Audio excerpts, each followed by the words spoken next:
तो पिछले वीडियो में आपने जाना, हमने टेंस के पार्ट्स के बारे में जाना, टेंस के टाइप के बारे में जाना, जितने भी टेंस के प्रकार होते हैं, जितने भी टेंस के भाग होते हैं, उन चीज़ों को हमने समझा। आज हम अपना पहला टेंस स्टार्ट करने वाले हैं, प्रेजेंट इंडेफिनिट टेंस। और वो इस तरह हम टेंस को पढ़ने वाले हैं जिस तरह शायद आपने पहले नहीं पढ़ा होगा। उन सारी चीज़ों को आप इस वीडियो में आप देखोगे कि टेंस किस तरह पढ़ सकते हैं, जिस तरह हम हमेशा के लिए, अभी नहीं, हमें हमेशा जो है टेंस पढ़े और हमें ये सारी चीज़ें जो है जो मेरे द्वारा आपको पढ़ाई जाएगी वो याद रहे। चलो बिना देरी के चलते हैं अपनी वीडियो के पास में। चलो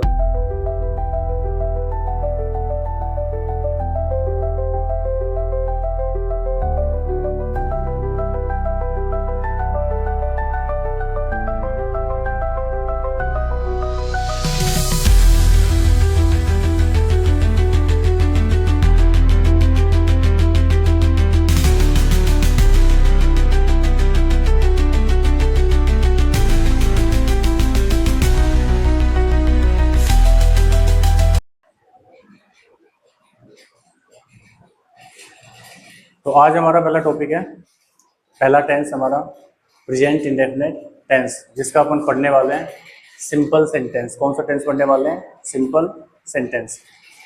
तो सिंपल सेंटेंस में सबसे पहले आते हैं अपन पहचान में कि हमारी प्रेजेंट इंडेफिनिट टेंस की पहचान क्या है।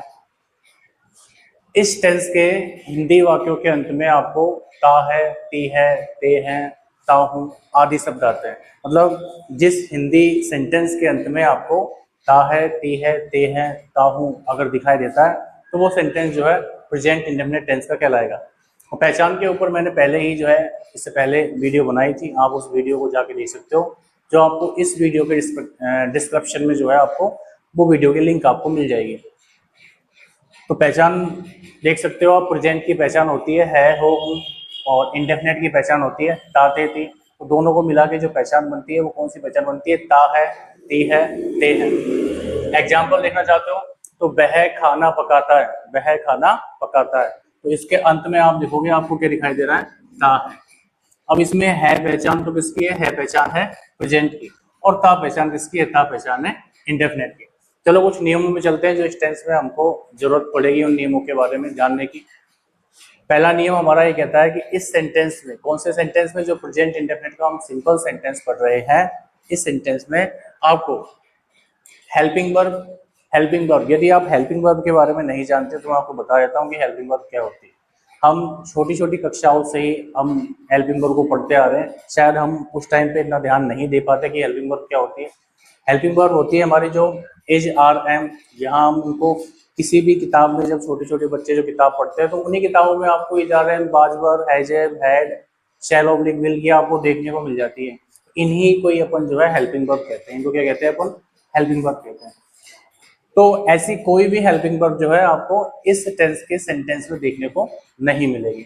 अब आते हैं दूसरे नियम पे। इस सेंटेंस में मैन वर्ब को अपन हिंदी में कहते हैं मुख्य क्रिया। मैन वर्ब को हिंदी में कहते हैं मुख्य क्रिया, और शॉर्ट में बोलते हैं अपन क्या? एमबी। जैसे हेल्पिंग वर्ब को शॉर्ट में क्या बोलते हैं? एचवी। क्या बोलते हैं? एचवी। हेल्पिंग वर्ब, हेल्पिंग का एच लिया, वर्ब का क्या लिया? V, HV. और मैन वर्ब को शॉर्ट में बोलते हैं अपन, मैन वर्ब को शॉर्ट में क्या बोलते हैं? एमबी। मैन का एम लिया, वर्ब का वी लिया, तो शॉर्ट में क्या बोलेंगे? इसको एमबी बोलते हैं। इसको क्या बोलते हैं? एमबी। एमबी की जिस फॉर्म का हम यूज में लेंगे वो कौन सी फॉर्म आएगी यहाँ पे? First MB. यदि आप एमबी के बारे में नहीं जानते तो मैं आपको बता देता हूँ। एमबी मुख्य क्रिया, जो सेंटेंस में जो मुख्य काम होता है, सेंटेंस में जो मुख्य काम होता है वो हमारी उस सेंटेंस की एमबी होती है, वो हमारी उस सेंटेंस की होती है एमबी। यदि आप हिंदी में जानना चाहते हो कि एमबी क्या होती है, हर वो शब्द एमबी है, हर वो शब्द एमबी है जिसके अंत में क्या लगता हो? ना, और वो एक क्रिया होनी चाहिए, वो एक कार्य होना चाहिए, वो सारे शब्द क्या कहलाएंगे? एमबी कहलाएंगे। मैं दोबारा बता देता हूँ आपको, हर वो शब्द जो है एमबी है, हर वो शब्द एमबी है जिसके अंत में क्या लगे? ना, और वो एक क्रिया या फिर वो एक काम होना चाहिए, वो हमारी क्या होती है? एमबी होती है। जैसे एग्जाम्पल में लो आप, रोना, धोना, पकाना, उठना, बैठना, गाना, बजाना, कूदना, इन सब के अंत में ना लगा हुआ है इसलिए, और ये क्रिया भी है इसलिए सारे के सारे शब्द जो मैंने बोले वो सारे के सारे क्या है? एमबी है। क्या है वो? एमबी है। अब ऐसा भी नहीं है कि जिस वर्ड के अंत में ना आ रहा हो वो एमबी है, ना तो होना चाहिए साथ में जो है वो एक क्रिया या फिर वो एक काम होना चाहिए, तब जाके वो एमबी कहलाएगा। ठीक है, चलो आगे बढ़ते हैं अपन तीसरे नियम पे। एक वचन करता, हमारे इस सेंटेंस में हमको मेन वर्ब जो है एमबी जो है उसके फर्स्ट फॉर्म में क्या लगाना है अपन को, एस लगाना है। एमबी की जो फॉर्म है हमारी फर्स्ट, एमबी की 3 फॉर्म होती है, एक तो फर्स्ट होती है, एक सेकंड होती है और एक थर्ड होती है। उन तीनों फॉर्म में से हमको एमबी कौन सी फॉर्म का प्रयोग करना है, हमको एमबी की फर्स्ट फॉर्म का प्रयोग करना है और एमबी की फर्स्ट फॉर्म में हमको क्या लगाना है, एस। अब जरा तीसरे नियम को हम ध्यान से पढ़ते हैं। तीसरा नियम हमसे क्या कह रहा है, तीसरा नियम क्या कह रहा है कि एक वचन करता, जिसको अपन इंग्लिश में कहते हैं सिंगुलर सब्जेक्ट, सिंगुलर को हिंदी में एक वचन बोलते हैं, सब्जेक्ट मीन्स होता है कर्ता। कर्ता कौन होता है, कर्ता हमारे जो हिंदी का सेंटेंस होता है उस हिंदी के सेंटेंस में जो कर्ता होता है वो कार्य करता है। कार्य करने वाला क्या कहलाता है, कर्ता। सब्जेक्ट कौन होता है, जो हमारे सेंटेंस में कार्य करे। तो एक वचन कर्ता के होने पर, मतलब सिंगुलर सब्जेक्ट के होने पर एमबी की फर्स्ट फॉर्म में क्या लगाया जाता है, एस या ईएस। और ऊपर वाले नियम को हम ध्यान से पढ़ते हैं। ऊपर वाला नियम हमें बता रहा है कि एमबी में हमें क्या लगाना है, एस ईएस। लेकिन इस बात को क्लियरली स्पष्ट रूप से हमें तीसरे नियम में पता चल रहा है। कैसे चल रहा है तीसरे नियम में पता, क्योंकि जो एस ईएस एमबी में लगाया जा रहा है वो केवल तभी हमें लगाना है जब हमारे सेंटेंस में जो सब्जेक्ट, जो काम करने वाले हैं, वो केवल किन में से होने चाहिए, इनमें से होना चाहिए। ही, शी, इट या फिर कोई एक नाम होना चाहिए। अगर इनमें से यदि हमारे सब्जेक्ट है तभी हमें एमबी में एसएस लगाना है। इसका मतलब ये हो जाता है, आप जब भी एमबी में एसएस लगाओगे तो आपको लेनी पड़ेगी परमिशन। आप जब भी आप एमबी में एसएस लगाओगे तब आपको लेनी पड़ेगी परमिशन। परमिशन किससे लेनी है आपको, परमिशन लेनी है आपको उस सेंटेंस में आए हुए सब्जेक्ट से। यदि वो सब्जेक्ट आपसे कह देता है कि इसमें एसएस लगवानी है उसे, तो आपको एमबी में एसएस लगाना है। यदि सब्जेक्ट कह देता है कि आपको एमबी में एसएस नहीं लगवानी, तो आपको फिर एमबी में एसएस नहीं लगाना। तो एसएस डिपेंड करता है किसके ऊपर, सब्जेक्ट के ऊपर। यदि सब्जेक्ट एक वचन है तो एमबी में एसएस लगेगा, यदि सब्जेक्ट बहुवचन है तो एमबी में एसएस नहीं लगेगा। ये नियम हमारा चौथा कहता है। चौथा नियम यही कहता है कि बहुवचन कर्ता के होने पर, बहुवचन कर्ता को अपन इंग्लिश में कहते हैं प्लूरल सब्जेक्ट। क्या बोलते हैं उसे हम, प्लूरल सब्जेक्ट। प्लूरल सब्जेक्ट के होने पर एमबी की फर्स्ट फॉर्म में एसएस नहीं लगाया जाता है। एमबी की फर्स्ट फॉर्म में क्या नहीं लगाया जाता, एसएस नहीं। तो अब तक आपने जान लिया था कि एक वचनकर्ता के होने पर अपनी एमबी में जो है एसएस लगेगा, और अगर बहुवचन करता है तो एमबी में एसएस नहीं लगेगा। तो सब कुछ डिपेंड होता है इन दोनों सब्जेक्ट के ऊपर। यदि एक वचन करता है तो आपको एमबी में एसएस बिल्कुल लगाना है, और यदि आपको सेंटेंस में सब्जेक्ट जो है बहुवचन है तो आपको एमबी में एसएस बिल्कुल नहीं लगाना। आगे बढ़ते हैं हम पांचवें नियम पे। पांचवें नियम की हमें आवश्यकता ही तब पड़ेगी जब हमारे सेंटेंस में सब्जेक्ट इनमें से होगा। यदि हमारे सेंटेंस में सब्जेक्ट जो है एक वचन है, सिंगुलर है, यदि हमारे सेंटेंस सब्जेक्ट कौन सा है, एक वचन है, सिंगुलर है, तभी हमें अपनी एमबी में क्या लगाना है, एसएस। अन्यथा हमें एसएस नहीं लगवाना। चलो अब एमबी में प्रॉब्लम हमारे पास ये रहती है कि मान ली जाए हमारे सेंटेंस में सब्जेक्ट जो है एक वचन है, इनमें से हमारे सेंटेंस में सब्जेक्ट है, तो हमें एमबी में क्या लगाना है, एसएस लगाना है। तो एस लगाए या फिर ईएस लगाए, यहीं पे जो है काफी बच्चे यहीं पे गलती करते हैं, एस या ईएस को लगाने में। तो चलो एस एस किस तरह लगाया जाता है। यदि आपकी जो एमबी है, आपके सेंटेंस में जो एमबी आ रही है, यदि उसके अंत में आपको एस है या फिर एस एच या फिर सी एस या फिर डबल एस या फिर ओ एक्स जेड, अगर इनमें से कोई भी अक्षर आपको एमबी के अंत में दिखाई दे रहा है तो आपको एमबी में क्या लगाना है, ईएस। जैसे यहाँ पे कुछ एग्जाम्पल भी दे रखे हैं, जैसे WASH वॉश, अंत में देखोगे आप क्या दिखाई दे रहा है, आपको SH दिखाई दे रहा है, और इस SH दिखाई देने की वजह से ही जो है आपको एमबी में क्या लगाना है, ES। अगले एग्जाम्पल में अगर आप देखोगे तो इसके अंत में क्या दिखाई दे रहा है आपको, CH आपको क्या दिखाई दे रहा है, CH। अब CH दिखाई दे रहा है तो इसी वजह से इसमें क्या लगेगा, ES लगेगा। तो सिंपल सी बात ये निकल के आती है, यदि आपका सेंटेंस में सब्जेक्ट अगर एक वचन है तभी आपको एमबी में ऐसे ES दोनों में से एक चीज लगेगी। अगर कंफ्यूजन है कि एस लगाए या फिर ES लगाए, उसके लिए आपको SES का नियम जो है वो देखना पड़ेगा, SES का नियम देखना पड़ेगा। यदि इनमें से कोई भी अक्षर जो है आपको एमबी के अंत में दिखाई देते हैं तब तो आपको एमबी में क्या लगाना है, ES लगाना है, और यदि इनमें से कोई भी अक्षर यदि आपको एमबी में दिखाई नहीं देते तब आपको क्या लगाना है, S लगाना है, तब आपको क्या लगाना है, S लगाना है। यही हमारा एस का नियम है। यदि ये अक्षर जो ये ऊपर दे रखे हैं, यही अक्षर जो है एमबी के अंत में यदि आपको नहीं दे रखे तभी आपको एमबी में एस लगाना है। वरना आपको एमबी में एस नहीं लगाना। तो दो ही कंडीशन हो सकती है, या तो वो अक्षर दिखाई देंगे एमबी के अंत में, या फिर वो अक्षर दिखाई नहीं देंगे। अगर वो अक्षर दिखाई देते हैं तो आपको एमबी में क्या लगाना है, एस लगाना, और यदि वो अक्षर दिखाई नहीं देते तब आपको एमबी में एस लगाना है। तो ये तो था हमारा रूल्स थे हमारे इस टेंस को पढ़ने के, इस हिंदी सेंटेंस को बनाने के, ये हमारे नियम थे। आगे हम जानेंगे कि हिंदी के सेंटेंस को जो है इंग्लिश में ट्रांसलेट कैसे करेंगे, हिंदी के सेंटेंसों को इंग्लिश में ट्रांसलेट कैसे करेंगे, उनका अनुवाद कैसे किया जाएगा, वो हम चीज़ बिल्कुल बेसिक से जानेंगे, इस तरह आपको ठीक से समझ में आ जाए।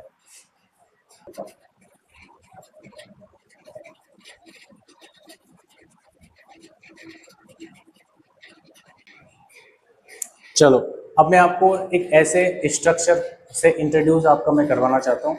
वो स्ट्रक्चर एक ऐसा स्ट्रक्चर है जिसे मैं मास्टर सूत्र, मास्टर स्ट्रक्चर कह के मैं उसको पुकारता हूँ। तो वो एक ऐसा स्ट्रक्चर है जो आपको टेंस के सारे सूत्रों को बना के देगा, क्योंकि हमारे टेंस में जो है 48 सेंटेंस है, 48 सेंटेंस।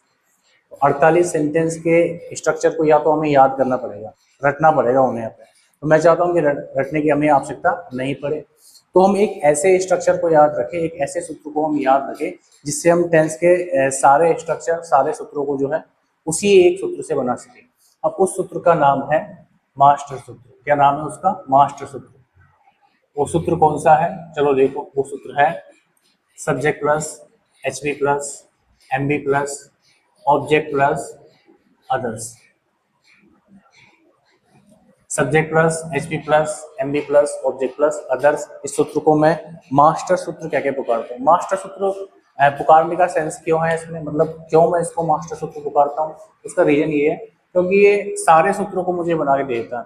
जितने भी मैं इससे सूत्र बनाना चाहता हूँ, जितने भी टेंसों के मैं सूत्र, सेंटेंसों के सूत्र बनाना चाहता हूँ, तो मुझे ये सारे सूत्र बना के दे देता है। इसके अलावा टेंस के अलावा भी जो और भी सेंटेंस होते हैं, उन सभी के सूत्र जो है इस मास्टर सूत्र से आपको बन जाएंगे। चलो फिलहाल तो अपन इस सूत्र के बारे में थोड़ी सी हम जानकारी लेते हैं। इस सूत्र में क्या क्या चीजें हैं। सबसे पहले इस सूत्र में आपको देखने को मिलेगा सब्जेक्ट। सबसे पहले आपको सूत्र में देखने को मिलेगा सब्जेक्ट। सब्जेक्ट को हम हिंदी में बोलते हैं कर्ता। सब्जेक्ट को हिंदी में क्या कहते हैं? कर्ता। कर्ता हमारे सेंटेंस में कौन होता है? एक हिंदी के वाक्य में कर्ता कौन होता है? जो कार्य करता है, जो कार्य करता है। हमारे हिंदी के सेंटेंस में जो कार्य करेगा वो हमारे सेंटेंस में क्या होगा? सब्जेक्ट होगा। चलो आगे हम एचबी के बारे में बात करें तो एचबी के बारे में आपको बता दिया था। एचबी हमारी इजारम, बाजवर, हैजब, गजरू, डेडी, ये हमारी क्या होती है? एचबी होती है।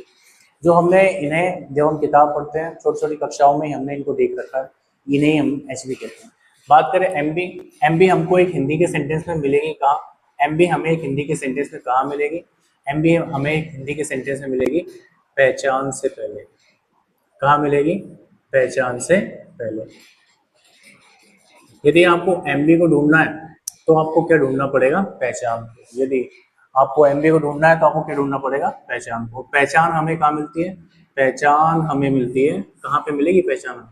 पहचान हमें मिलेगी वाक्य के अंत में। जो हमारा हिंदी का सेंटेंस होता है उसके अंत में हमें क्या मिलती है? पहचान। तो मैंने आपको पहचान के टाइम पे भी बताया था, हमें पहचान कहाँ मिलती है? वाक्य के अंत में। पहचान हमें कहाँ मिलती है? वाक्य के अंत में। आगे बढ़ते हैं हमारे स्ट्रक्चर के बारे में। ऑब्जेक्ट, ऑब्जेक्ट, ऑब्जेक्ट, ऑब्जेक्ट को अपन हिंदी में कहते हैं कर्म। ऑब्जेक्ट को अपन हिंदी में कहते हैं कर्म। अब इस ऑब्जेक्ट में जो है हमारी ऑब्जेक्ट जो है दो टाइप की होती है। एक तो हमारी ऑब्जेक्ट होती है थिंग्स वाली। थिंग्स मतलब थिंग्स वाली वस्तु, वस्तु जो है ऑब्जेक्ट के रूप में आ जाती है। एक हमारे एनिमल्स, एनिमल्स जो है ऑब्जेक्ट के रूप में आ जाते हैं। और एक पर्सन्स, पर्सन्स मतलब व्यक्ति, व्यक्ति भी जो है ऑब्जेक्ट के रूप में आ जाते हैं। तो ये हमारे ऑब्जेक्ट के रूप में आते हैं। आगे बात करें, और प्रोनाउन भी, प्रोनाउन भी है, सर्वनाम भी जो है वो भी हमारे ऑब्जेक्ट के रूप में आते हैं। प्रोनाउन भी हमें ऑब्जेक्ट के रूप में देखने को मिलते हैं। आगे बात करें फिर हमारा आता है अदर्स। क्या आता है हमारा? अदर्स। अदर्स मतलब, अदर्स को हिंदी में ही अपन अन्य बोलते हैं। जो शेष जो होता है हमारे सेंटेंस में, जो शेष बचा होता है बाकी इन सारी चीजों के अलावा, वो सब कुछ अदर्स में जाता है। अदर्स में दो चीजें आती हैं। अदर्स में एक आता है प्लेस। अदर्स में क्या आता है? प्लेस। प्लेस मीन्स स्थान। और एक अदर्स में क्या आता है? टाइम। एक अदर्स में क्या आता है? टाइम। मतलब ये मान के चलो अदर्स जो है एक डिब्बा है। इस डिब्बे को जैसे ही खोलते हैं तो इसमें से दो चीजें निकल के आती है। दो चीजें कौन कौन सी निकल के आती है, एक तो निकल के आता है प्लेस और दूसरा निकल के आता है टाइम। एक तो प्लेस निकल के आता है, दूसरा क्या निकल के आता है, टाइम। तो ये हमारे बनावट है हमारे इंग्लिश के सेंटेंस की। सबसे पहले हमें जो है मीनिंग बनानी पड़ती है सब्जेक्ट की, और फिर उसके बाद एच भी लगानी पड़ती है। यदि हमें टेंस अनुसार एच भी मिली है तो हमें लगानी पड़ेगी, और यदि हमें नहीं मिली तो हम एच भी नहीं लगाते। आगे बात करते हैं एमबी। फिर हमारे सूत्र में क्या किसकी स्पेलिंग बनाई जाती है, मीनिंग बनाई जाती है, किसकी बनाई जाती है, एमबी की। उसके बाद ऑब्जेक्ट हमारे सेंटेंस में दी होती है, उसकी स्पेलिंग बनाएंगे, मीनिंग बनाएंगे। उसके बाद अदर्स में दो चीजें आती है, एक तो आता है स्थान और एक आता है समय। तो हमें स्थान की पहले बनानी है और समय की बनानी है आखिर में। चलो हम जो टेंस हम पढ़ रहे हैं उस टेंस का हम बनाते हैं स्ट्रक्चर। चलो ये जो स्ट्रक्चर आपको यहाँ दिखाई दे रहा है, ये इस टेंस का स्ट्रक्चर नहीं है, ये इस टेंस का स्ट्रक्चर नहीं है। ये वो स्ट्रक्चर है, ये जो वो सूत्र है जिससे जो है हम टेंस के सारे सूत्रों को बनाते हैं। इस टेंस के सारे सूत्रों को, जितने भी टेंस हमारे होते हैं उन सारे टेंसों के सारे सेंटेंसों के सूत्र हमको ये बना के दे देगा। चलो अब हम जानेंगे कि इस सूत्र से बाकी के जो सूत्र हैं, जो इस टेंस के जो सेंटेंस बनेंगे उनके सूत्र, और जितने भी टेंस के अपन जो सेंटेंस बनेंगे उनके सूत्र बनते कैसे हैं, किस वजह से बनते हैं और किस तरह बनेंगे वो हम जानेंगे। तो इस सूत्र में आपको दो चीजें जो है फिल करनी पड़ती है, दो चीजें फिल करनी पड़ती है। एक तो फिल करनी पड़ती है क्या, एच बी, एक फिल करनी पड़ती है एम बी। आप इस स्ट्रक्चर में, इस सूत्र में जिस भी टेंस की एच बी एम बी आप भरते हो, ये उसी टेंस के सूत्र का रूप ले लेता है। ये मास्टर सूत्र उसी टेंस के सूत्र का रूप ले लेगा। तो हम तो प्रेजेंट इंडेफिनिट का सिंपल का सूत्र बना रहे हैं, तो हमें इसमें एच बी एम बी भरनी है। बाकी सारी चीजों को जो है हम सेम उतार देंगे, बाकी सारी चीजों को हम सेम उतार देंगे। चलो हम सूत्र बनाते हैं। सब्जेक्ट को सेम उतार देंगे, उसके बाद प्लस है, ये प्लस आ गया। उसके बाद यहाँ दे रखिए क्या, एच बी, क्या दे रखिए यहाँ पे, एच बी। एच बी हमारे नियम में हम जाके देखेंगे तो उस नियम में अपन देखेंगे तो उसमें एच बी जो है हमको दी नहीं, मतलब हमारे प्रेजेंट इंडेफिनिट के सिंपल सेंटेंस में कोई एच बी नहीं आती। अगर एच बी नहीं आती तो हम एच बी भर भी नहीं सकते, क्योंकि जो चीज़ हमारे पास नहीं है वो चीज़ हम भरेंगे भी नहीं। चलो आगे बढ़ते हैं फिर एम बी पे। एम बी हमको दूसरे नियम में, मैंने जो दूसरा नियम आपको बताया था उसमें, दूसरे नियम में आप एम बी को ढूंढ सकते हो। उसमें साफ साफ लिखा हुआ है कि इस सेंटेंस में मैन वर्ब, जिसको शॉर्ट में एम बी बोलते हैं, एम बी की कौन सी फॉर्म आएगी, फर्स्ट, और उसमें हमें लगाना है एस ई एस। तो एम बी कौन सी फॉर्म आ रही है, एम बी की फॉर्म आ रही है फर्स्ट, और उसमें हमें लगाना है एस या ई एस। एम बी की फर्स्ट में क्या लगाना है, एस ई एस। उसके बाद में प्लस का चिन्ह दे रखा है, प्लस का चिन्ह, उसके बाद में ऑब्जेक्ट दे रखी है, ऑब्जेक्ट, और उसके बाद में अदर्स दे रखा है, अदर्स। ये हमारा स्ट्रक्चर बना प्रेजेंट इंडेफिनिट के सिंपल सेंटेंस का। सिंपल सेंटेंस का ही क्यों बना, क्योंकि ये जो सूत्र है, ये जो मास्टर सूत्र जिसको मैं पुकार रहा हूँ, ये मास्टर सूत्र जो है सिंपल सेंटेंस का ही है। इसमें यदि हम directly H B M B किसी भी टेंस की अगर हम भरते हैं तो केवल उस टेंस के सिंपल सेंटेंस का सूत्र ही बनेगा। चलो अब बारी आती है, अब हमारे पास सूत्र भी है, अब हम सेंटेंस बनाएंगे। चलो सेंटेंस कैसे बनाएंगे, एस या ई एस लगता है और एस या ई एस नहीं लगता है। तो कौन से सब्जेक्ट है जिनके साथ में अपन एस सी एस लगाते हैं, वो सब्जेक्ट है ही, शी, इट। नेम, नाम कौन सा होना चाहिए, सिंगुलर, मतलब एक नाम। कौन से सब्जेक्ट के साथ में एस सी एस नहीं लगता, आई, वी, यू,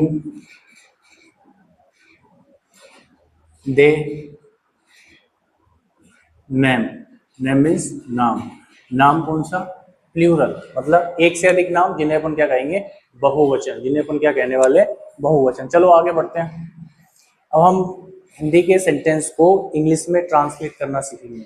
अब हम हिंदी के सेंटेंसों को इंग्लिश में ट्रांसलेट करना सीखेंगे। चलो किस तरह अपन हिंदी के सेंटेंस को इंग्लिश में ट्रांसलेट करेंगे, चलो कुछ सेंटेंसों की अंग्रेजी बनाते हैं। जैसे वह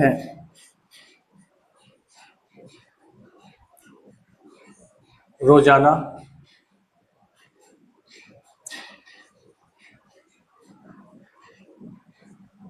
अंग्रेजी पढ़ाता है, वह रोजाना अंग्रेजी पढ़ाता है। बिल्कुल बेसिक नॉर्मल सेंटेंस हम सीखेंगे, फिर धीरे धीरे जैसे जैसे हम आगे बढ़ेंगे फिर हम एडवांस सेंटेंस की ओर चलेंगे। तो चलो सबसे पहले इस सेंटेंस की हमें इंग्लिश बनानी है। सबसे पहले आप देखोगे तो इस सेंटेंस को पहचानना ये किस टेंस का है, तभी इसमें हम नियम वगैरह सूत्र वगैरह यूज मिलेंगे। तो आप इस सेंटेंस को ध्यान से देखोगे तो इसके अंत में आपको क्या दिखाई दे रहा है, ता है। इसमें है पहचान निकल के आती है किसकी, प्रेजेंट की, और ता पहचान निकल के आती है किसकी, इंडेफिनिट की। और इस सेंटेंस में मैंने आपको पिछली वीडियो में बताया था, पहचान को अच्छे से समझाया था। तो इस वीडियो में आप देखोगे कि सेंटेंस को बनाते कैसे हैं। और पिछली जो वीडियो थी उसमें मैंने बताया आपको पहचान के बारे में, किसके बारे में बताया था, पहचान के बारे में। तो पहचान नीचे सिंपल, नेगेटिव, इंट्रोगेटिव, नेगेटिव की मैंने पहचान बताई थी आपको उसमें। तो इसमें आप देखोगे इसमें ना तो नेगेटिव की पहचान दिखाई दे रही है, नहीं, न इसमें आपको इंट्रोगेटिव की पहचान दिखाई दे रही है क्या, न इसमें आपको इंट्रोगेटिव नेगेटिव की पहचान दिखाई दे रही है क्या, और नहीं, दोनों दिखाई नहीं दे रहे। तो इसलिए ये सेंटेंस कौन सा है, सिंपल। सिंपल सेंटेंस की पहचान होती है, सिंपल सेंटेंस की पहचान होती है जिस सेंटेंस में आपको क्या नहीं और क्या नहीं दोनों दिखाई न दे, वो सेंटेंस कौन सा होता है, सिंपल। चलो ये प्रेजेंट इंडेफिनिट का सिंपल सेंटेंस है, चलो इसको बनाएंगे। सबसे पहले आपको किसकी स्पेलिंग बनानी है, सब्जेक्ट की। किसकी स्पेलिंग बनानी है, सब्जेक्ट की। सब्जेक्ट हमारे इस सेंटेंस में कौन होगा, मैंने यहाँ लिखा हुआ है सब्जेक्ट हमारे इस सेंटेंस में कौन होगा, कौन होगा सब्जेक्ट। सब्जेक्ट हमारे सेंटेंस में कौन होने वाला है, जो कार्य करता है। हमारे सेंटेंस में जो भी कार्य कर रहा होगा वो हमारी क्या है, सब्जेक्ट है। चलो हम देखते हैं इस सेंटेंस में कार्य कौन कर रहा है, वह रोजाना अंग्रेजी पढ़ाता है, वह रोजाना अंग्रेजी पढ़ाता है। तो इस सेंटेंस में कार्य कौन कर रहा है, इस सेंटेंस में कार्य कौन कर रहा है, वही तो पढ़ा रहा है अंग्रेजी। तो वह कार्य कर रहा है तो सेंटेंस सब्जेक्ट क्या है, वह है। वह की बन जाएगी ही, वह की क्या बन जाएगी, ही। पढ़ाता है, मेल है तो क्या बनेगी, ही। आगे हम स्ट्रक्चर में बढ़ेंगे तो क्या दिखाई दी अपन को, एमबी। क्या दिखाई दी अपन को, एमबी। एमबी हमें मिलेगी कहाँ, मैंने यहाँ ऊपर लिखा हुआ है एमबी कहाँ मिलती है, पहचान से पहले। पहचान कहाँ मिलेगी, वही में लिखा हुआ है, पहचान मिलती है वाक्य के अंत में। तो वाक्य के अंत में जैसे हम आएंगे तो आपको पहचान दिखाई दी जाएगी, ता है, ता है तो हमारी पहचान है। पहचान से जस्ट पहले अपन को क्या मिलने वाली है, पहचान से पहले मिलने वाली है एमबी।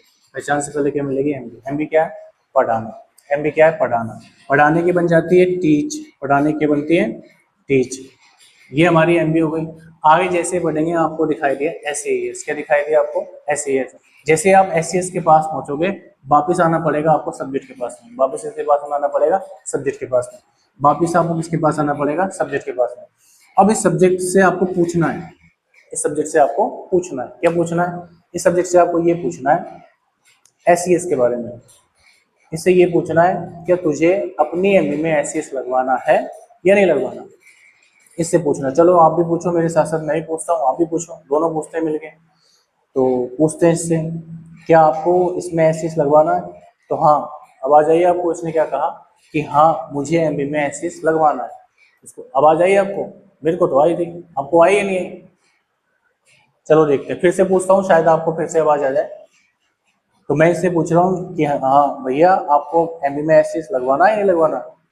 हाँ फिर बोला ये हाँ, क्या आपको फिर से आवाज आई क्या, आई होगी शायद, आपने सुना नहीं होगा। तो ये एमबी में एसएस लगवाया। क्यों लगवाएगा, क्योंकि आप देख सकते हो ये किन कर्ताओं में आता है, किन सब्जेक्ट में आता है, ये आता है एक वचन कर्ताओं में। किन कर्ताओं में आता है, एक वचन कर्ताओं में। और एक वचन कर्ता के होने पर एमबी में आपको एसएस लगाना होता है। क्या लगाना है एमबी में आपको, एसएस। तो इसने हमको जवाब दे दिया, इसने आपको परमिशन दे दी, आपको इसने आपको क्या दे दी, परमिशन, कि आपको एमबी में क्या लगाना है, एसएस। तो चलो हम एमबी में एसएस लगाएंगे।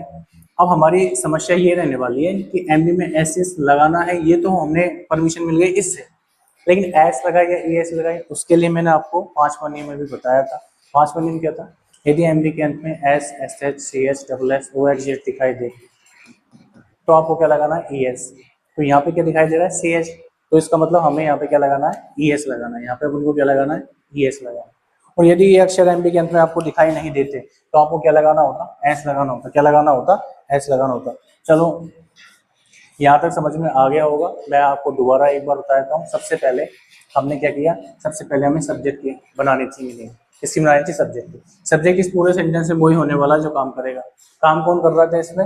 वह काम कर रहा था, तो हमने मीनिंग किसकी बनाई? वह की। अगर किसी के दिमाग में अगर ये चल रहा हो, अगर आपके दिमाग में अगर ये चल रहा हो कि सर ने जो है सबसे पहले मीनिंग किसकी बनाई, जो हिंदी के सेंटेंस में शुरू में दे रखा था उसकी स्पेलिंग बनाई, नहीं, मैंने इसलिए मीनिंग नहीं बनाई थी वह की मीनिंग, मैंने इसलिए बनाई थी क्योंकि वह सब्जेक्ट था, वह काम कर रहा था, इसलिए मैंने स्पेलिंग किसकी बनाई? वह की। अगर इस सेंटेंस में वह के अलावा कोई और भी काम कर रहा होता, वह नहीं करता, कोई और काम कर रहा होता, तो मैं तो मीनिंग किसकी बनाता? उसकी बना लेता। फिलहाल तो यहाँ पे कौन काम कर रहा है? वह काम कर रहा है, इसलिए मैंने वह की मीनिंग बनाई। तो वह की बना ली, ये बन गई। उसके बाद मुझे एमबी की बनानी थी। एमबी मिलेगी कहाँ? एमबी मिलती है पहचान से पहले। पहचान कब मिलती है? वाक्य अंत में। तो वाक्य अंत में पहचान आपको दे रखी है था, और इससे पहले क्या दे रखी है? पढ़ाना। पढ़ाने की होती है टीच। फिर हमें आगे बढ़े तो हम एससीएस के पास पहुंचे। जैसे हम एससीएस के पास पहुंचे, वापस हम किसके पास में आए? सब्जेक्ट के पास में। वापस किसके पास में आए? सब्जेक्ट के पास में। और सब्जेक्ट से आके हमने पूछा कि आपको अपनी एमबी में एससीएस लगवाना है नहीं लगवाना? तो ये सब्जेक्ट निकला बहु एक वचन। कौन सब्जेक्ट निकला है? एक वचन। और एक वचन सब्जेक्ट जो है अपनी एमबी में एससीएस लगवाता है। तो हमने इसमें जो है एस और ईएस में से हमें एक लगाना था। तो ये कंफ्यूजन दूर करने वाला कौन था? हमारा एस ए एस का नियम। जिस एमबी के अंत में S S S C H double S O X दिखाई दे, तो उस एमबी में अपन को क्या लगाना होता है? E S. और ये नहीं दिखाई दे तब क्या लगाते हैं अपन? एस। तो फिलहाल दिखाई दे रहा है सी एच, और इस सी एच की वजह से हमने क्या लगाया? E S. यहाँ तक हमने सेंटेंस को बना लिया। अब आपको सूत्र में यही देखना होता है, आप सूत्र में यहीं तक देखो, इससे आगे आप सेंटेंस में सूत्र में मत देखो। अब इसके बाद सेंटेंस आप बनाओगे कैसे? इसके बाद आपको सेंटेंस को बनाना है पीछे से बनाना है। सेंटेंस को कहाँ से बनाना है? पीछे से। अगर आप चाहो कि देख के सेंटेंस को बनाओ तो वैसे बना सकते हो, लेकिन मैं चाहता हूँ कि आप सेंटेंस को जो है पीछे से बना लो। पीछे से बनाओगे तब भी वो उसी तरह बनेगा। चलो कैसे बनेगा वो मैं आपको बताऊंगा। तो एमबी के बाद सेंटेंस बनता है पीछे से। एमबी के पीछे से चलेंगे क्या दिखाई दिया आपको? एमबी के पीछे चलेंगे क्या दिखाई दिया? अंग्रेजी। क्या दिखाई दिया? एमबी के पीछे चलेंगे तो अंग्रेजी। एमबी के पीछे से चलो क्या दिखाई दिया? अंग्रेजी। अंग्रेजी की बन जाएगी इंग्लिश। अंग्रेजी क्या बनती है? इंग्लिश। और चलेंगे पीछे क्या दिखाई दिया? रोजाना। रोजाना क्या बनती है? डेली। रोजाना क्या बनती है? डेली। और चलेंगे पीछे क्या आ गया? वह। वह की तो हमने पहले ही बना ली, हमारी सब्जेक्ट थी, मतलब हमारा सेंटेंस यहीं पे रहता है। तो वह रोजाना अंग्रेजी पढ़ाता है, इसकी मीनिंग क्या बनती है? ट्रांसलेट क्या हुआ इसका? ही टीचेज इंग्लिश डेली। ही टीचेज इंग्लिश डेली। चलो और सेंटेंस, आगे सेंटेंस पे बढ़ते हैं हम।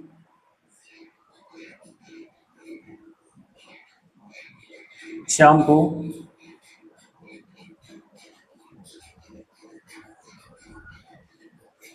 पिताजी के लिए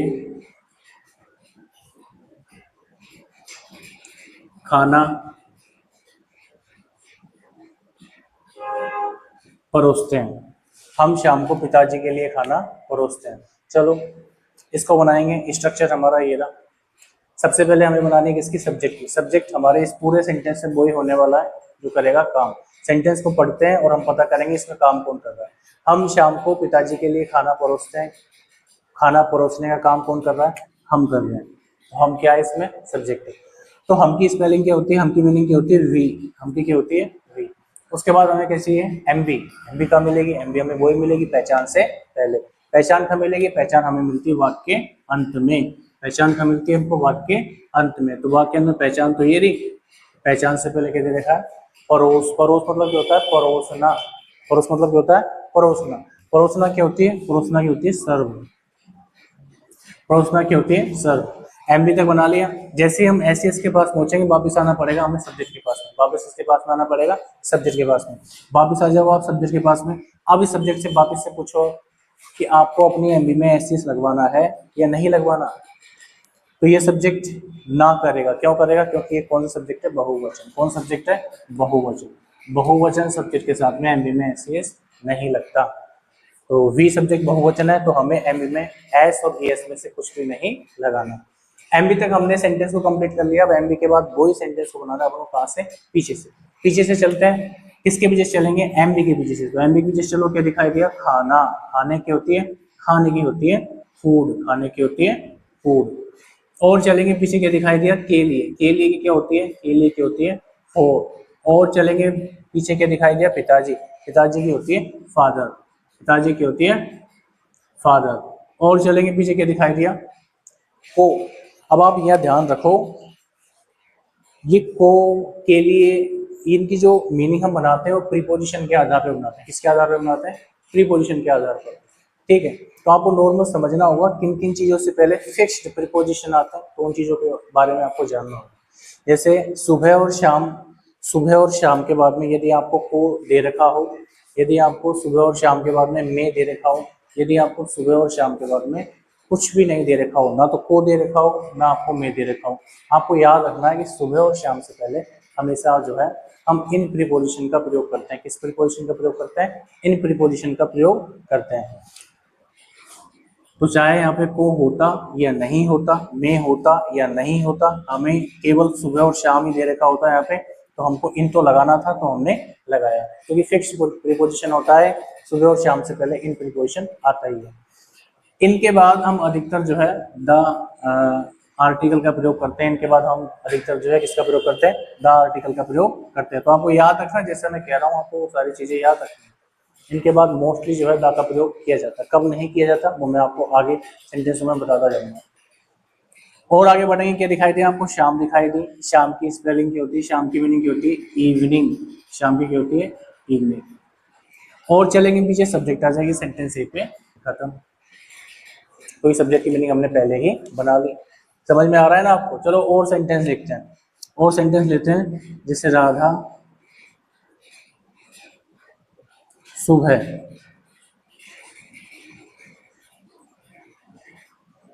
एक कविता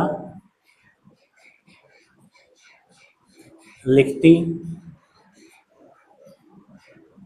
है।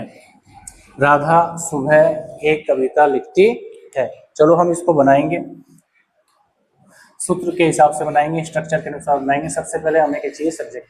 सबसे पहले हमें क्या चाहिए? सब्जेक्ट। सब्जेक्ट हमारे सेंटेंस में वो ही होती है जो करता है काम। सब्जेक्ट कौन होती है? जो काम करता है। राधा सुबह एक कविता लिखती है, इसमें काम कौन कर रहा है? इसमें काम कौन कर रहा है? राधा कर रही है। तो राधा की क्या बन जाएगी? RADHA। आगे बढ़ते हैं, फिर एम भी चाहिए। एम भी हमें कब मिलेगी? वही पहचान से पहले। और पहचान कब मिलेगी? वही वाक्य अंत में। तो वाक्य अंत में पहचान कैसे? देखिए टी है, और टी से पहले हमको हमारी एम भी मिल जाएगी। एम भी क्या? लिखना। लिखने की होती है? लिखने की होती है राइट। लिखने की होती है राइट। राइट यानी क्या होता है? लिखना। एम बी तक बना लिया। जैसे हम एस के पास पहुंचेंगे, वापस हमको आना पड़ेगा सब्जेक्ट के पास में। वापस इसके पास में आना पड़ेगा सब्जेक्ट के पास में।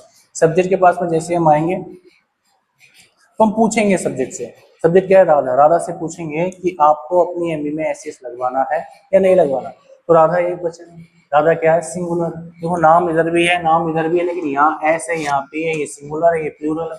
एक से अधिक नाम है तो बहुवचन है, और एक ही नाम है तो क्या है? एक वचन है। तो राधा एक वचन है, तो हम इसका मतलब ये हुआ कि हमें एमबी में एस लगाना है। अब एस लगाइए ES, इसके लिए हमारा पांचवा नियम जो मैंने आपको भी बताया था, SAES का नियम। यदि एमबी के अंत में S, SS, CS, SS, OHS दिखाई देता है, तब तो हमें एमबी में क्या लगाना है? ES। और अगर नहीं दिखाई देता है तो हमको क्या लगाना है? S। तो यहाँ पे आप देखोगे मैंने जितने भी अभी बोले थे अक्षर, उनमें से कोई भी अक्षर यहाँ दिखाई नहीं दे रहा। अंत में देखना, बीच में या शुरू में नहीं। तो यहाँ कुछ दिखाई नहीं दे रहा, तो नहीं दिखाई दे रहा तो क्या लगाते हैं अपन? S। और दिखाई देता है तो क्या लगाते हैं? ES। चलो एमबी तक का काम हमने कंप्लीट कर लिया। एमबी के बाद हम सेंटेंस को बनाते हैं पीछे से। सूत्र में आपको देखने की आवश्यकता नहीं, अगर आप देख भी लेते हो वो भी बना सकते हो, लेकिन डायरेक्टली अगर सेंटेंस को बनाना है तो आपको सूत्र में देखने की आवश्यकता नहीं है। चलो आगे बढ़ते हैं। एमबी के बाद फिर सेंटेंस को पीछे से बनाएंगे। एमबी के पीछे से चलेंगे, क्या दिखाई दिया? एक कविता। क्या दिखाई दिया? एक कविता। एक की बन जाएगी ए, और कविता की बनती है पोयम। कविता की बनती है पोयम। और चलेंगे पीछे, क्या दिखाई दिया? सुबह। मैंने आपको अभी एक बात बताई थी कि सुबह और शाम के बाद में यदि आपको को दिखाई दे, या फिर आपको मैं दिखाई दे, या फिर आपको कुछ भी दिखाई न दे, जैसे इसमें दिखाई नहीं दे रहा, उसमें दिखाई दे रहा था, इसमें दिखाई नहीं दे रहा था, तो आपको याद रखना है सुबह और शाम की जब भी आपको मीनिंग बनानी है, उससे पहले कौन सा प्रीपोजिशन लगाना है? इन लगाना है। कौन सा प्रीपोजिशन लगाना है? इन लगाना है। इनके बाद आपको मोस्टली क्या लगाना है? द लगाना है। फिर सुबह की स्पेलिंग बन जाएगी मॉर्निंग। सुबह की स्पेलिंग क्या बन जाएगी? मॉर्निंग। और चलते हैं हम पीछे, तो क्या दिखाई दिया? वापिस से सब्जेक्ट रिपीट हो रही है। अगर वापिस से सब्जेक्ट रिपीट हो रही है तो इसका मतलब सेंटेंस हमारा खत्म। आपके समझ में आया होगा ये तरीका? आपके समझ में आया होगा किस तरह हमको इंग्लिश के सेंटेंसों को, हिंदी के सेंटेंसों को, इंग्लिश के सेंटेंसों को किस तरह आपको करना है, हिंदी को इंग्लिश में किस तरह आपको ट्रांसलेट करना है। मैंने आपको एक यूनिक तरीका आपको दिया। आपको सबसे अच्छी चीज़ आपको ये है कि आप इस स्ट्रक्चर को हमेशा याद रखें। इस स्ट्रक्चर को बोलते हैं मास्टर स्ट्रक्चर, मास्टर सूत्र इसको बोलते हैं। ये एक ऐसा सूत्र है, इस सूत्र से हम इंग्लिश के सारे सेंटेंस, जितने भी इंग्लिश में सेंटेंस होते हैं, टेंस के अलावा भी जितने भी सेंटेंस होते हैं, मॉडल्स वगैरह होते हैं, उन सभी सेंटेंसों के सूत्र आपको ये बना के दे देगा। तो आपको ये सूत्र तो याद करना ही है। आज मैं आपको थोड़ा होमवर्क भी देना चाहता हूँ, और इस होमवर्क का आंसर मैं आपसे इस वीडियो के कमेंट सेक्शन में देखना चाहता हूँ।